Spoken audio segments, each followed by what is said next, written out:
네, 법조팀 이한석 기자와 특검 수사 상황 알아봅니다. 이 기자께서 특검 밀착 취재해오고 있는데 수사가 정말 거침이 없는 것 같아요. 네, 그야말로 불도저를 연상케 한다고 네. 보시면 될 것 같습니다. 이 주요 피의자들이 혐의를 부인하거나 아니면 증거 인멸할 경우에 바로 긴급 체포를 해서 바로 구속영장을 청구한단 말이죠. 네. 이 긴급체포 카드라는 거는 웬만큼 수사에 자신감이 있지 않으면 하기 쉽지 않은 카드입니다. 네. 그래도 반면에 다른 측면에서 보면 특검 수사가 이제 2달 정도밖에 남지 않았거든요. 그러니까 어느 정도 상당히 특검도 이 시간에 쫓긴다 이런 느낌으로 보셔야 될 것 같고요. 일단 오늘 소환자들 보면 앞으로 특검 수사의 방향이 좀 보일 것 같은데 네. 이번 주부터 삼성 고위 임원들에 대한 줄 소환이 예정돼 있습니다. 일단 대표적으로 오늘 소환자 눈에 띄는 인물 누가 뭐래도 최순실 씨 조카 장시호 씨입니다. 특검 내부에서 지금 들리는 얘기들은 장시호 씨가 수사에 대단히 협조적이다 이런 얘기를 많이 하고 있습니다. 네. 그러니까 진술도 많이 바꾸고 있고 결국 이 삼성 뇌물죄 수사에서 장시호 씨의 진술이 새로운 어떤 수사의 물꼬를 터줄지 장시호 씨가 히든 카드가 될지 관심이 집중되는 부분입니다. 네, 뉴스를 계속 전해드려서 좀 오래된 것 같지만 특검이 공식적으로 수사에 착수한 건 그렇게 오래되지 않았잖아요. 또 출범하면서 수사로 말하겠다라고 했던 것도 인상적인데 네. 평가를 어떻게 해볼 수 있을까요?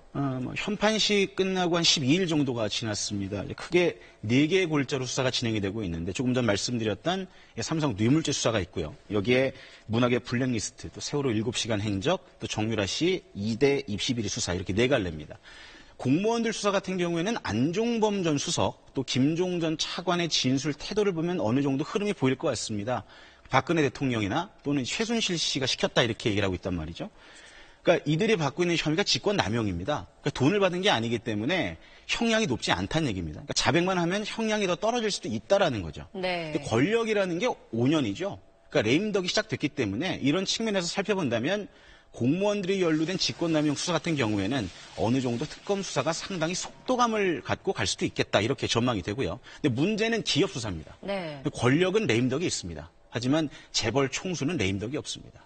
현재 그렇죠. 뇌물죄 수사 혐의를 받고 있는 게 삼성, 또 SK, 롯데 이렇게 됩니다. 재벌 총수의 웬만한 혐의들은 고위 기업, 고위 임원들이 내 잘못이다 이렇게 뒤집어 쓰고 갈 가능성도 대단히 큽니다. 그러니까 다시 말해서 기업 수사 같은 경우에는 결국 특검이 명백한 증거를 갖고 있느냐가 이 수사의 향배를 결정할 것 같습니다. 네, 기업 수사가 조금 더 어려울 것이다라고 예측할 수 있겠네요. 그렇습니다. 네. 앞서 리포트에서도 탄핵 결정이 좀 빨라질 것 같다라고 했었는데 오늘 헌법재판소장도 비슷한 이야기를 하셨죠.